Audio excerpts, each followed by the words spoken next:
Welcome to Medicine and Health with Dr. Paul Anderson. This is a show about opening the often mysterious world of how doctors think and how science works. This program exists to educate and empower you, the listener. Now, here's your host, Dr. Paul. Good day and welcome to Medicine and Health with Dr. Paul Anderson. That's me, I'm Dr. Paul. And today, our topic is some patient stories and some helpful hints with chronic fatigue syndrome. So we had a show. The last show was about chronic fatigue syndrome. We got a lot of questions about that, which is great. And so I thought, well, we'd pick up on that and do some practical tips, give some patient stories, so you kind of get a background and a flavor for what's going on, and we can move on from there. I love the comments that we get. That really helps because we all only know what we know inside, and when you make comments, it shows me where people have questions, or sometimes the comments are around therapeutic things and maybe is this good or bad and all of that. So chronic fatigue syndrome, certainly not a small number of people, millions of people diagnosed with CFS, ME in the United States, and certainly all around the world. So that's what we do. Now, we're doing this live right now on Contact Talk Radio. That's my home. So CTR Radio Network, and they do all of my background production. So they'll take the video version of this. If you're happening to listen on the radio, you're getting the audio. They'll take the video version and move it over to YouTube and my YouTube channel. You can get there fairly easy. Just search DRA Online, Dr. A Online. You can also go to my hub website, which is DRANOW, dranow.com. And there's links to all of my media, including CTR and the YouTube channel. Now, today, we're not going to have a whole lot of show notes, but a lot of times, especially if we're doing some of the deeper things, or if there's new studies we're looking at or whatever, I'm going to put those studies up in the show notes, and that's going to be on the YouTube channel. And so take a look in there. Also, please, whatever platform you're on, whether you're on one of the pod burners, iHeartRadio, or Apple, iTunes, et cetera, Google, please like, share, subscribe, click on notifications. If you're on YouTube, we're heading now, towards a couple thousand subscribers. Really like to get over the 2,000 mark. Really appreciate all of that. So please let people know, like, share, subscribe, and go back through on the YouTube channel. I've got these long form podcasts that I do every week live on the radio, and then I've got shorter forms, and it's all aimed to make you an empowered patient, give you information, etc. So as we move forward here, there's a big question that came up. So I want to kind of do this in three parts, and the last part will be a lot longer and deeper. But the first part really is answering a big question, because I had said, I think both in one of my shorts that I did on YouTube and TikTok and stuff about chronic fatigue, that part of the diagnostic criteria is that you don't have any other medical explanation for the problem. And this becomes sort of an issue for people, because they'll say, well, does that mean, it's not a medical problem like chronic fatigue syndrome? No. What they're getting at there with the diagnostic criteria really is, you want to make sure that you do not have a fatiguing disease that you don't diagnose other than chronic fatigue syndrome. So, for example, you could be profoundly anemic and have chronic fatigue, pain, other things. Well, you need to correct the anemia. And if that makes it all go away, then you fit into the anemia diagnostic bucket. You could have a severe or significant thyroid problem. You could have diabetes. You could have an autoimmune disease. You want to make sure you don't have one of those other diseases or cancer or something like that. So that's all that means. But what you need to remember is no other medical diagnosis, and for those not seeing the video, I'm doing air quotes under no other medical diagnosis, doesn't mean that you don't have a medical problem. And I'm going to talk about that coming up in the second section and with some of the patient stories. But that's the big deal, is you do have a medical problem. It's just we've ruled out other stuff. So we're not seeing autoimmunity. We're not seeing metabolic things, at least, that are causing all of it. Now, could you have all of those things and still have chronic fatigue? Yes. Because, what if, and this happens all the time, what if you get diagnosed with something, okay, maybe hypothyroidism, and your doctor says, well, that's probably causing your fatigue. So they fix your hypothyroid state and you're still fatigued. Okay, maybe you feel a little bit better, but you still have your chronic fatigue. Well, you can have two things going on at the same time. And in our practice, where we took over a very large chronic fatigue specialty clinic a number of years ago, we had all sorts of patients who would get their diabetes treated appropriately. They would get their hypothyroid treated appropriately. They'd be diagnosed with, an autoimmune disease, and that'd be being treated appropriately, but they still had chronic fatigue syndrome on top of it. Okay, so there are criteria for that. Now, with previous video, you can go through and take a look at that. But that's all that means when we say no other medical diagnosis. Now, the next thing that I got questions about was, well, what can you put some flesh on this with respect to, some patient stories or case history, stuff like that? And the answer is yes. I want to do that here in section 2. And so I want to kind of focus on a couple of examples that came into the Chronic Fatigue Center. And so one was, I'm going to kind of do two ends of the spectrum of what we see clinically. One was quote unquote easier in that the patient had less underlying problems, and we were able to sort them out, and we were able to treat them. And in a relatively short amount of time for chronic fatigue syndrome, being about a couple of years, we were able to get her through the whole arc of her treatment, and she essentially lost the diagnosis of chronic fatigue because she went back to being pretty normal. So this was a young woman, about 48 years old, and they had been very healthy up until kind of a slow slide into chronic fatigue, let's say about 5 years prior. So from about 43 to 48, they just got progressively less vital. They didn't feel as strong, all of that business. And so by the time they hit 48, the last year, they had just been really kind of flat. They had, post-exertional fatigue and pain. They had unrefreshing sleep. They had all of these things going on. And so they fit the criteria. Their primary care doctor had checked them for big things. And certainly, there were no big things, quote unquote.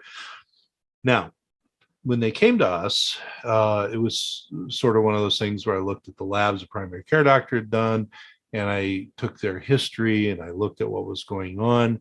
And one of the things that you see with people is when they are really healthy.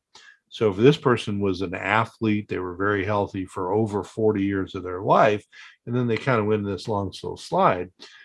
With those folks, often you can ask some questions around, what was going on when you started to slide into not feeling well, and what happened in that time period between 43 and 47 or 48 when you got real bad.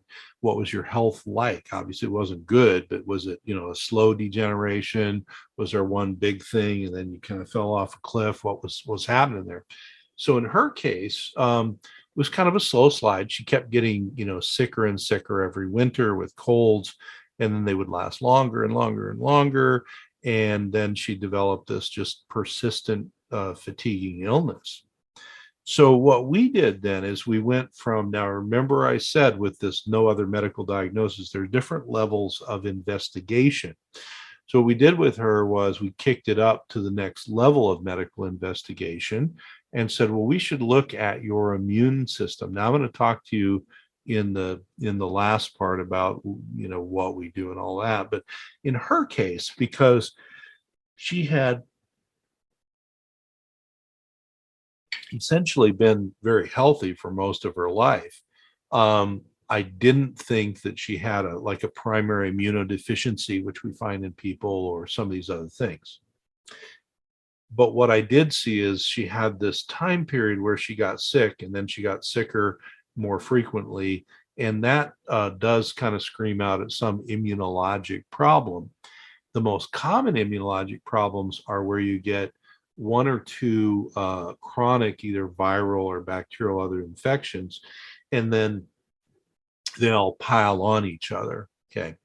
So what happened was we decided to check some of the common chronic infectious agents. So we did that. We looked at her hormonal testing that she had done with her other doctor, and it was very basic. So they had ruled out a primary hypothyroid state. They'd ruled out diabetes, the big things. So what we did there is we looked a little deeper at thyroid resistance, looked at her reproductive hormones, and some other things like that. Then we looked at some biological markers of inflammation and some other blood sugar things, and just a lot of other biochemistry around her. And the way we look at it was, well, let's start with what seems reasonable, and if we're not getting answers, we can always do more. Okay. Now that usually works out, but sometimes people's cases will fool you and you'll need to look at a lot more. Well, in her case, we get all this data back from her laboratory testing, and it turns out that there's sort of two groups of things that we had to work on. One were what you'd call, hygienic lifestyle sorts of things. So she had sleep issues, so she wasn't getting enough sleep. It wasn't restorative. Her diet and intake of food and drink had gotten kind of off the rails, and she was a very healthy person prior. There were a number of other things. She had stopped exercising, all that stuff. Now, when you have chronic fatigue syndrome, CFS-ME, exercise can be a problem because it can create more pain, more fatigue, etc. So you can't just suddenly boom, do more exercise and then you're better, but it has to be in the mix. It's sort of like diet. You got to get into the diet, do some things, but sometimes you can't change it all at once. But then the other bucket that we had, so we had the lifestyle and diet and all that stuff. Then we had the biochemical problems. Okay. So what we found in all those labs that we did was a number of chronic infections that were active. Now, she didn't have an immune deficiency. She just happened to have a beat up immune system, which over those 5 years had progressively picked up more of these chronic infections. And then they become very suppressed in your system, and your system basically comes to an agreement with them, and they take a lot of the energy from you. So the only symptom you really have is fatigue. Okay, so that's a problem there.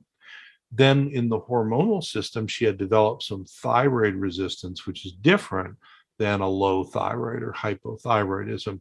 She needed a very specific type of thyroid treatment to sort of get the resistance to go away. And when you develop thyroid resistance, it's usually because you've wound up having fatigue or other chronic problems long enough that your body turns your thyroid down to keep you from having a whole lot of energy, because it knows that you're already fatigued and sick. So it's a compensatory mechanism. So just like you don't want to come in with guns blazing, make someone with CFS, ME, do a whole bunch of exercise because it'll hurt them. You also don't turn up the thyroid really quickly either, but we had to be attentive to it. All the other blood sugar stuff looked pretty good, but her reproductive hormones were just all over the map. So one thing that she had developed was something that kind of, colloquially call estrogen dominance, where she had plenty of estrogen, but not very much progesterone and testosterone. That can be a problem because a lack of progesterone feeds into the sleep disorders, etc. And so that was a big problem, and also pain and other things. And then she also had zero detectable testosterone. Now, Women don't have large amounts of testosterone, but she had none. Okay. And that's very common in men or women who are chronically ill, that their androgen levels, the testosterone family, go down and down and down. So in a man, you'll see that happen, but in women, there's shorter drop. And the problem is you cannot heal very effectively if your testosterone level is zero or very low, man or woman, doesn't matter. So she had all that going on there. Well, now we could have done a bunch of other tests, but in her case, I felt like healthy up until her early 40s, middle 40s, things go all off the rails. And then later 40s, she's got persistent chronic fatigue syndrome. So let's undo the things we found. Now, here's the general rule. If we do that and they're getting better, great. If we do that, they get a little better or they have a recurrence, it's time to open the books up and take a deeper look. Well, basically, over the following year, we worked very diligently with her on lowering the amount of activity of the chronic infections, getting her immune system kind of tuned up, getting some nutrients into her that would get some energy percolating back. We corrected the hormonal issues by putting her on some natural progesterone at nighttime to help her with the sleep cycle part of progesterone and the pain improvement. And then we put her on some testosterone as well because she had none. Now, the goal with the hormones is not so much to leave her on them forever. This is different than hormone replacement therapy. This is a therapeutic use of hormones to kind of turn things back on. So the thyroid we gave her was a very specific kind to undo the thyroid resistance.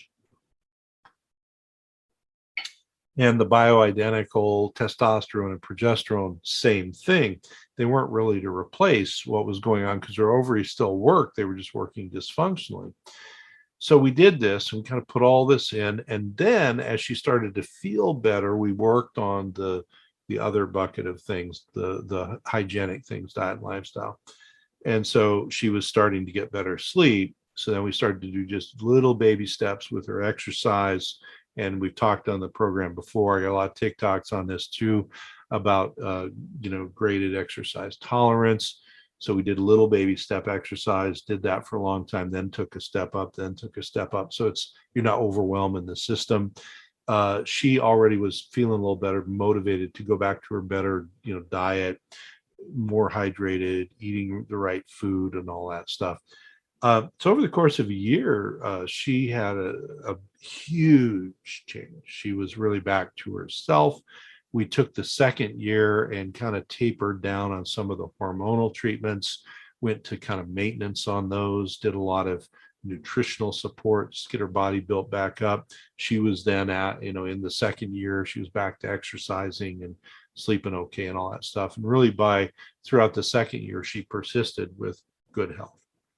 And so what it shows you is if you can find the underlying problems and work through that, you can actually work your way out all the way or part of the way of the chronic fatigue syndrome. Now, the longer you have the problem, the more of a challenge that is. Hers was a little more finite.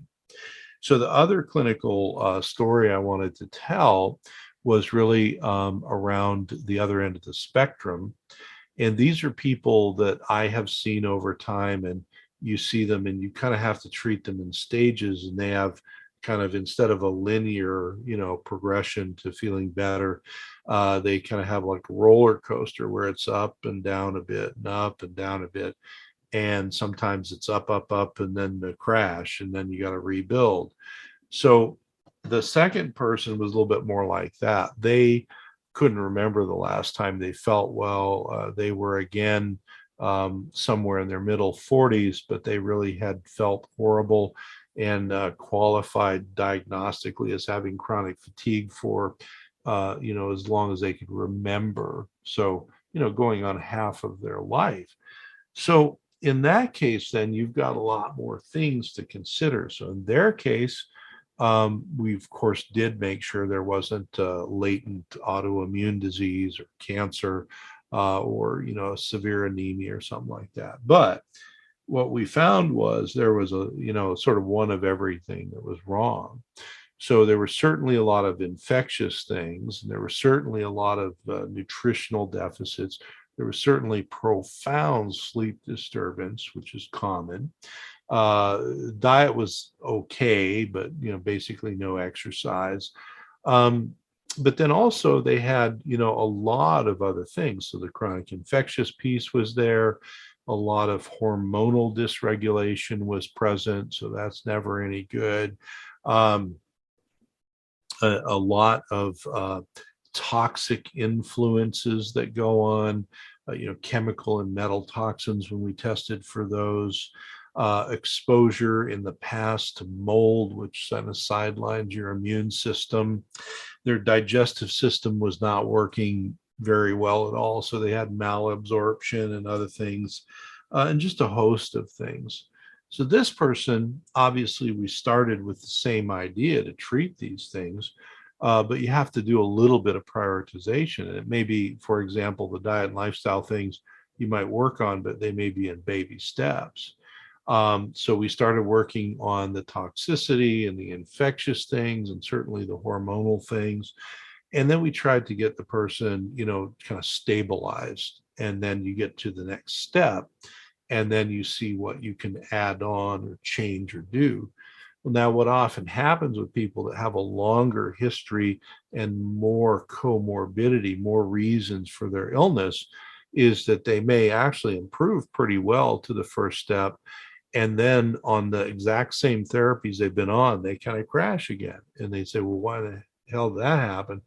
Well, that's because what happens is your body has been so suppressed and weak that by the time you put all this good stuff back in and you start to kind of try and take away some of the chronic infectious stuff and detoxify and get the hormones online, the body kind of builds up and says, wow, I've got enough energy now to go attack the next thing. So your body, when you're really sick and fatigued, often prioritizes and says, I've only got enough energy to deal with these things, and that's the first things that you work on. But then you get built up and you help those things a bit, and then the body says, wow, I'm feeling better. My immune system now is going to go attack some stuff we didn't know we had going wrong, or we haven't had time to treat yet. So it's really common to have this happen where you plateau and then maybe even crash, or, like I would tell people, sort of an upward trending roller coaster where you have up and down, but it sort of trends upward over time. Now, the thing in that case to work on is not so much, oh no, it stopped working or whatever. No, it didn't stop working. It's your body telling us that we have to go to phase 2 and we have to do the next thing, which is then to take a step back and say, okay, we've made some gains, we're winning in some of these areas, but do we need to increase intensity in an area? Do we need to back off a little bit, a little of both? And what's on the short list of things we haven't been able to get to yet? Okay, that might be a little more intense look at the detoxification part. Might be checking and making sure they're not currently, urinating out a bunch of mycotoxins, biotoxins from mold, which are very immune dysregulatory, inflammatory, et cetera. It might be looking at a little deeper at the hormones, because one of the things you see with chronic illness is you start with hormones one way, and 3 to 6 months into treatment, you've got a whole different hormone picture. So you might have to reshuffle that around. Then there may be other things like we've, not put a lot of effort into the digestive problems, or it's now time to put more effort into digestive problems, or maybe there's some metabolic things that the person couldn't handle early on. I've seen this where you do what you can with, say, a blood sugar issue or low iron, or some other problems that are non-hormonal but metabolic, and you can only do a little bit in phase 1, and now it's time to kind of back up and say we need some more effort and intensity here. So in that case, then that's what we did. We took this pause and kind of crashed to say, nothing's wrong with what we're doing. We have to back up and say, what can we back off on because it's doing better? What do we need to kick the intensity up on?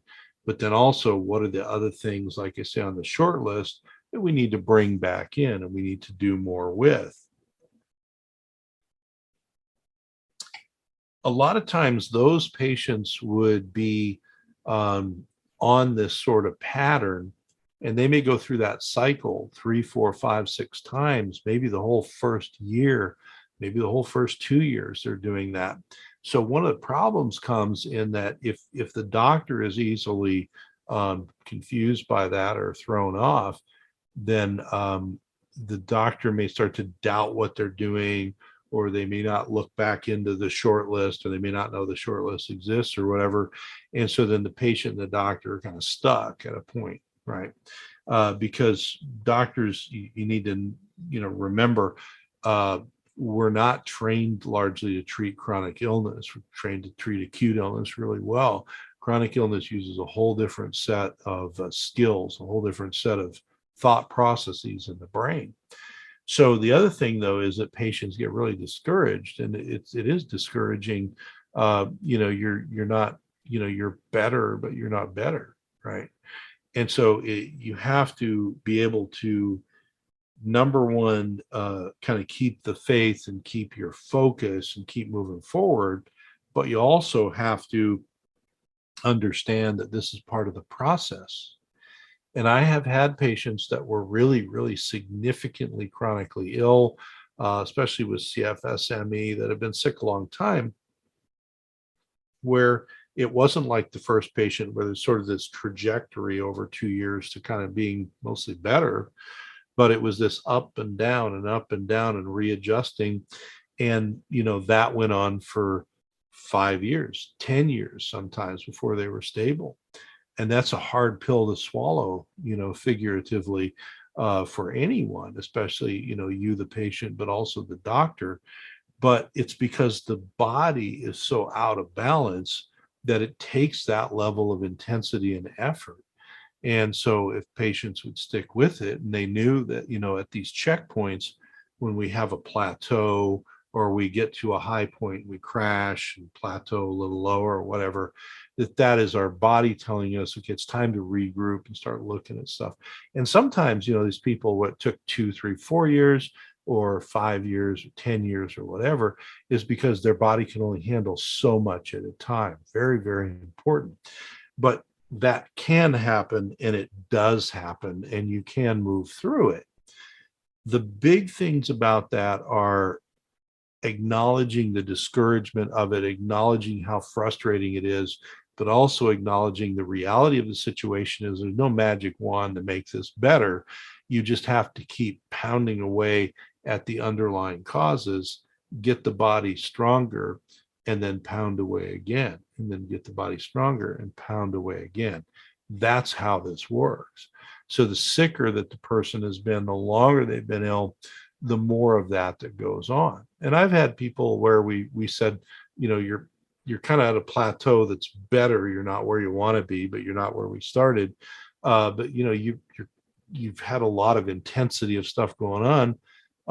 You want to take a few months off and obviously take what you need to keep you plateaued, but just give it a rest, and get out of the medical system for a few months and just live and do your stuff and know that there's more steps to go, but you certainly don't have to do them tomorrow, and sometimes that's very good for your mental space to do that as well. So there's no right answer to it.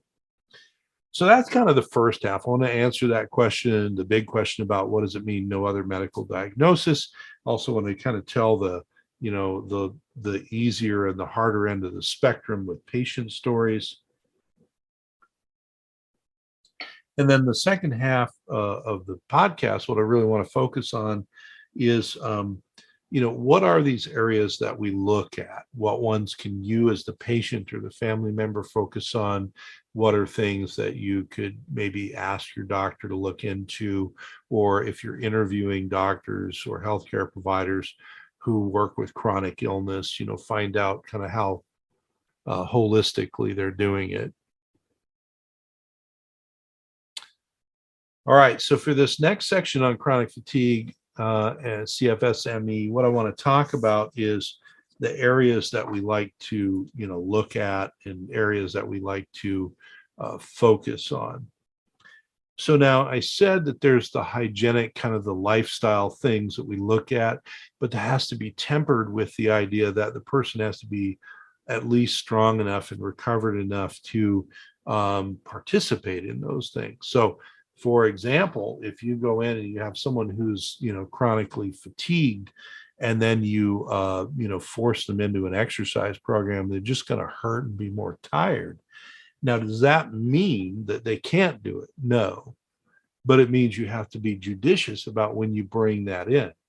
It's part of the healing process, but you can't come in guns blazing and force a whole lot of physical activity till they're ready for it. So when we're looking at that, the areas we look at are sleep quality. And one of the things, especially if you've had a lot of chronic illness, whether it's CFS, ME, or other things, is if you haven't had a sleep study where they actually, look at you and hook you up to things while you're sleeping and see what your quality of sleep and timing is, you probably should do that. Now, if you have one of these bio trackers, like a Oura Ring or a Fitbit or the watches or whatever you're doing there, you can get some pretty good data out of those things, especially about your sleep quality. And if it doesn't look good persistently, maybe watch that. But sleep is probably the first place we got to look. And like I say, if you've been sick fairly long time, a sleep study can be invaluable, because a lot of people, it's maybe not that that's the reason they have chronic fatigue, but it's a reason it's not helping them. Unrestorative sleep is huge. It's an epidemic in modern times. And one of the other things, just as a little footnote here on unrestorative sleep, a lot of the drugs that people prescribe and take to help them go to sleep will make you asleep and unconscious, but not give you restorative sleep, because you're not going into REM cycles and stuff like that. So there's a lot of drugs, for example, I could prescribe to you that definitely will make you asleep at night. And in some people, that's good. But in other people, they're just unconscious, but they're not really sleeping better. So there's a lot to this whole sleep part. So sleep is huge. Diet, and that has to go in stages, but the diet can become, especially when you feel horrible, your diet can become horrible. The focus of the diet changes. While there's a lot of specificity to this, the focus of the diet changes needs to be around regular eating, but also good quality protein, good quality fat, and then a low glycemic approach to your carbohydrates. So a lot of vegetables, a lot of color, but a low amount of high sugary things. Okay. So diet kind of has to be worked into often, but what you want to do is you want to keep your blood sugar and your insulin fluctuating through the day at a low amplitude. You don't want to be, low blood sugar, insulin crashing, and then you eat, and then your insulin goes way up and your blood sugar goes way up, and then it crashes again. And I've literally done this with people where we do a glucose insulin tolerance test, and you just see it as bouncing, up and down like a ping pong ball. That is not commensurate with good health or feeling good or even good energy. So the diet has to be worked towards that, or you might even need some medical help there. Hydration, being maximally hydrated, is huge, and it'll trigger me to drink some more water. But that's huge. Most people are dehydrated even when they're trying, so you really have to work at that. Movement, body movement, and again, I talk about this a lot, especially on the TikTok channel, but moving the skeletal muscles, the muscles that move your skeleton around, that is associated with better health, longer life, all sorts of good things. Well, part of the reason for it is that moving those muscles pushes your metabolism towards better blood sugar and insulin control, but also a lower amount of inflammation. Now, what do we say the catch-22 with chronic fatigue is? People who have chronic fatigue, so CFS, ME, if they do too much muscular activity, they will become more fatigued, more pain, etc. So what we do is we do baby step movement, where once we kind of get your case, we got a base for it. Part of what we work on then is how are we going to get better hydration? How are we going to get better sleep? How are we going to get better diet going in you? And also, what level of physical activity do you do right now? Most people with CFS-ME are not, out running marathons or, playing tennis every day or doing other stuff. So we start with that. For some people, it's like the only exercise I get is, I walk around the block once a day, or the only exercise I get is getting up off the couch and walking to the kitchen. We literally start with whatever that is. So if it's walking to the kitchen, we have you do just a couple more laps to the kitchen every day. It seems just stupid and people feel like it's not even worth it and all this, but here's what you're doing. If you do this baby step approach to exercise, instead of, what you might have done when, say, you're in high school and you're in athletics and, you really work out hard. The first week it sucks, and then you start to get used to it, and then you're trained and you're working out all the time. Well, when you have a fatiguing problem like CFS-ME, you can't push that because the mitochondria get behind the energy producing parts of your cell. So what you have to do is wake them up real slow.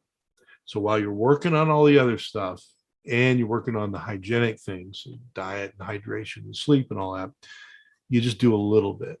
And maybe for 4 weeks or 6 weeks, that's all you do is a couple of more laps around your living room. And I know it seems dumb and all that, but then pretty soon it's like, well, that doesn't fatigue me. And then that person who's just doing a few laps around the living room might go out and walk around the house once or twice a day. And then after 3, 4, 5, 6 weeks, they might walk around the block. And it literally can build in that way. That's how important it is.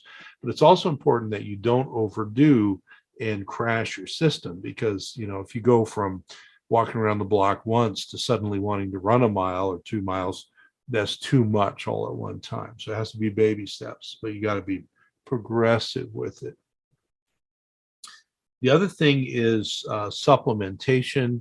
Now there's basic things that, and this is not medical advice, it's just what people have done in the past. You do what your doctor tells you to do, but basic things to add on to your diet that are usually helpful: basic nutrients, multivitamin, a B complex, some of the energy helping things like coenzyme Q10 and alpha lipoic acid. Those are very commonly used in fatiguing situations. There's some amino acid or amino substances like carnitine, which helps with the energy production, and a number of other things. So there's a lot of supplements that can be used. The thing you want to keep in mind is supplements should be just what they're called, supplements. They should be supplementing what you're doing with your diet and lifestyle and the other, approaches, the health approaches you're taking. So you generally cannot supplement your way out of a chronic fatigue syndrome, for example, but it can be an extremely important part of the care. And then you have to look at the other bucket, which is the metabolic medical side of things. And so this gets into the big categories of things, and these don't go in any particular order, but things such as hormones we talked a lot about. So you want to be attentive to your blood sugar control, because that has a lot of feedback towards your adrenal glands, and they have feedback towards your sleep-wake cycle and inflammation and other stuff. So we would often check people's blood sugar control hormones. We would check their adrenal hormones, so the corticoids, cortisol family, very important there. As I mentioned, we check both thyroid and thyroid resistance, thyroid autoimmunity, the 3 big areas of thyroid dysfunction. We would check the reproductive hormones, men or women, estrogens, progesterone, and testosterone, all super, super important. And then any other hormones that we felt were necessary to check into. The next, which you heard me talk about in both of the cases, would be the immune chronic infection area. So chronic infections, we check for things that are stealthy. They like to hide out in your body and be a problem. The HHV family of viruses for humans is always problematic. So we see things like Epstein-Barr and cytomegalovirus commonly, and sometimes the other HHVs. We see non-HHVs like Parvo B19. Parvo is not just for dogs. There's a human version that can cause a lot of inflammation and other things of that nature. And there's some other viruses we might look at too.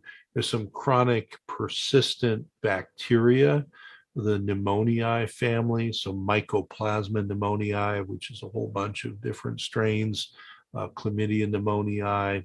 Then there's the persistent streptococcal organisms that some people get. So we do a screening for chronic strep, et cetera, like that.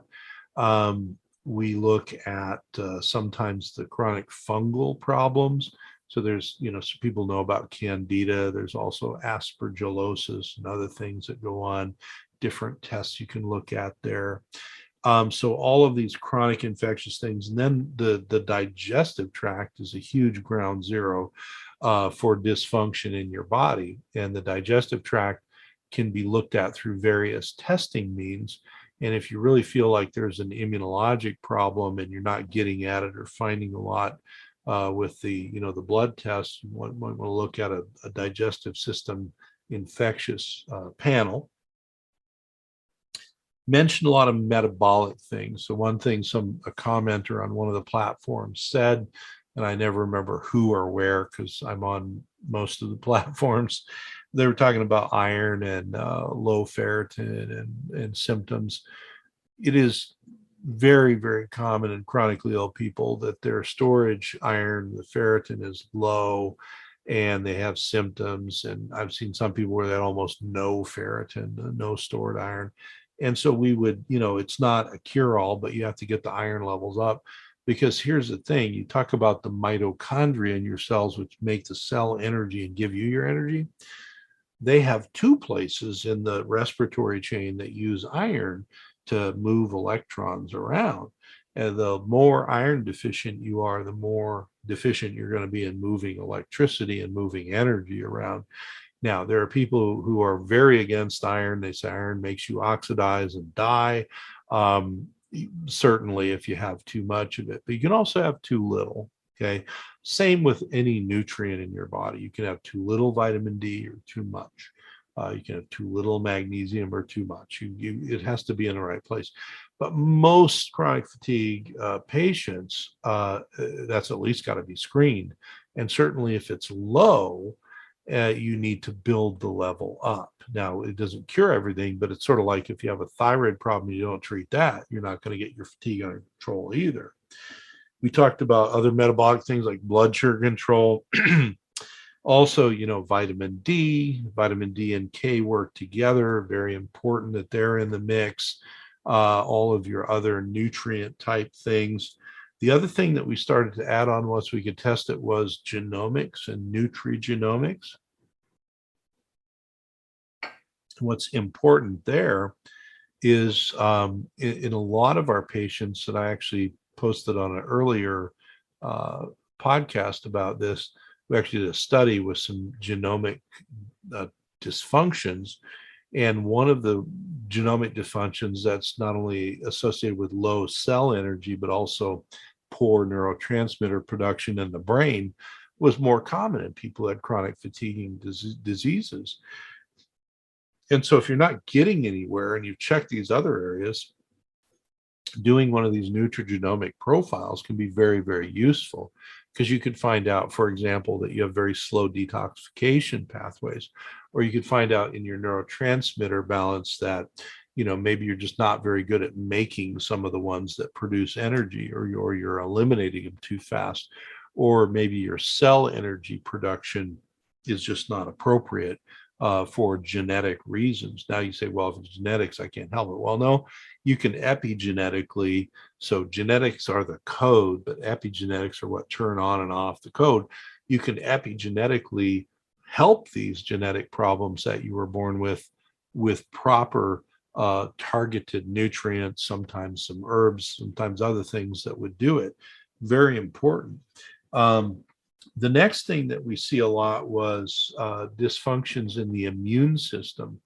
So one of the immunologic dysfunctions that we see was in the area of allergic response. Now, if you already have, say, you have seasonal allergies, you get hay fever, when the trees bloom, you cough and wheeze.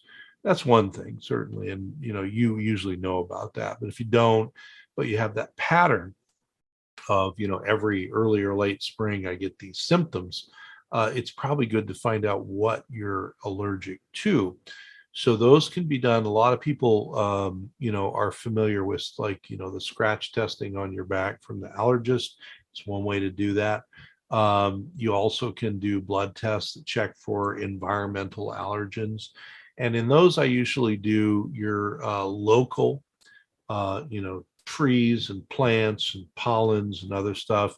But we also normally we add on allergy to different mold spores and other stuff like that. We'll get into mold a little bit more coming up. But that all becomes very important. But also allergies and sensitivities to food. Now, we don't have time to get into the deep, dark secrets of food sensitivity versus allergy. But one of the things that gets misunderstood is that you can have a true, what we call a type 1 IgE, like Edward mediated food allergy.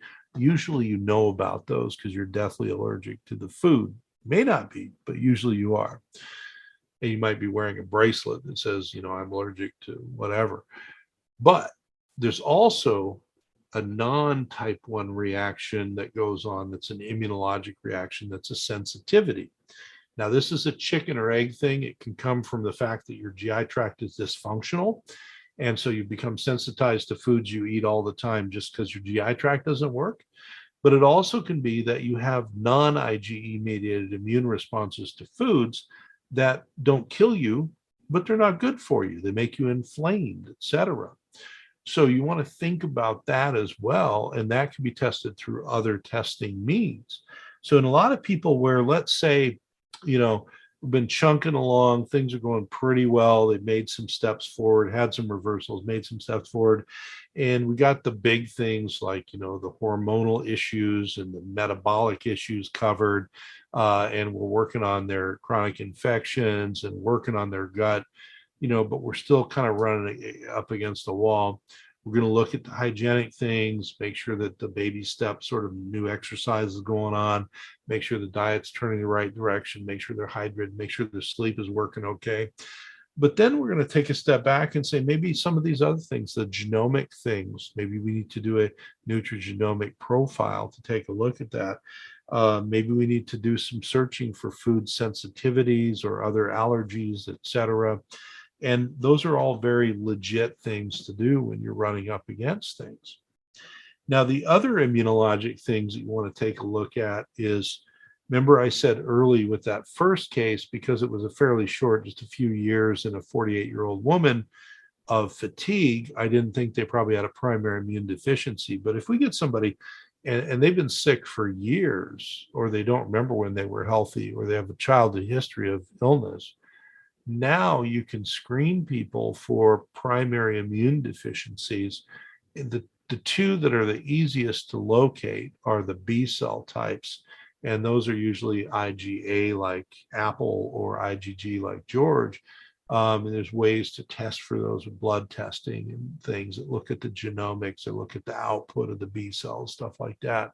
But I've also had some of my chronic fatigue patients turn out to have a cell-mediated or a T cell problem. Those are a little more elaborate tests. And there's a lot of T cell immune dysfunction that don't have names.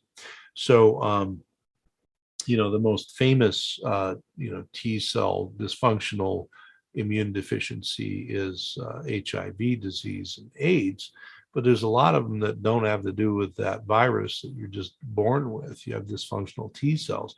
So again, if you're not getting, answers, or you're treating all these infections and they never go away, you got to start looking at what's the immune system doing. So that is often something, if the history is there, we do that up front.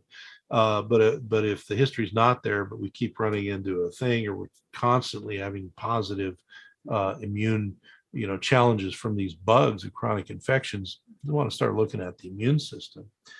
The next thing are, what might slow down my immune system? We got just a couple of minutes here and we're almost to the end. So mycotoxins, the mold toxins. So I talked about looking at mold allergy. That's one thing. But the other thing is we can now do, say, a urine test for a screening that will look at the mold toxins coming out of your body. And a lot of people either live or work in settings where they have mold and mycotoxins.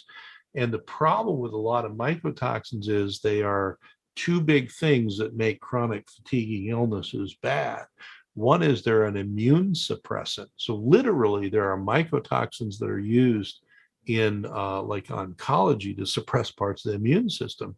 Well, imagine if you have those mycotoxins and you don't need your immune system suppressed, you're going to collect infections. Very, very common. People with chronic recurrent candida or Epstein-Barr, or some of these things you hear about, a lot of times there's there's mold in the background, and so you got to figure that out. Sometimes that's you got to get something cleaned up. I've seen it where people had a mattress, and under the mattress was full of mold, and they're sort of breathing it in all night. I've seen it where it's in the house or the carpet or whatever, and so you've got to be careful. You got to remediate that, get rid of it. But then also there are detoxifying things that you can do. There's other things that can slow your immune system down, such as chemical toxins or metal toxins, and those can be screened for fairly easily. And again, if that hasn't been done, we want to take a look at that. Then there are medications that slow your immune system down. And this can be very tricky because if you need the medication to keep you alive, like in certain cases with autoimmunity or cancer or something like that, you have to know that the good of the medication keeping you alive comes with the negative of your immune system being suppressed. And so in cases like that, what we had to do is we have to more chronically treat the infections that come along with the immune suppression from your drugs that are keeping you alive. Now, sometimes you get to the point where you don't need those drugs anymore, but sometimes you can't. And so then it's like you have to just accept that if you are going to need to take that immune suppressive medication for your other health problems, which in some cases are life and death matters, so you don't want to stop those drugs sometimes. You also are going to have to do a lot of immune support and killing of opportunistic infections that come along, or you're never going to regain your energy. So sometimes that's one of those things where that's more of a lifelong, sort of pattern.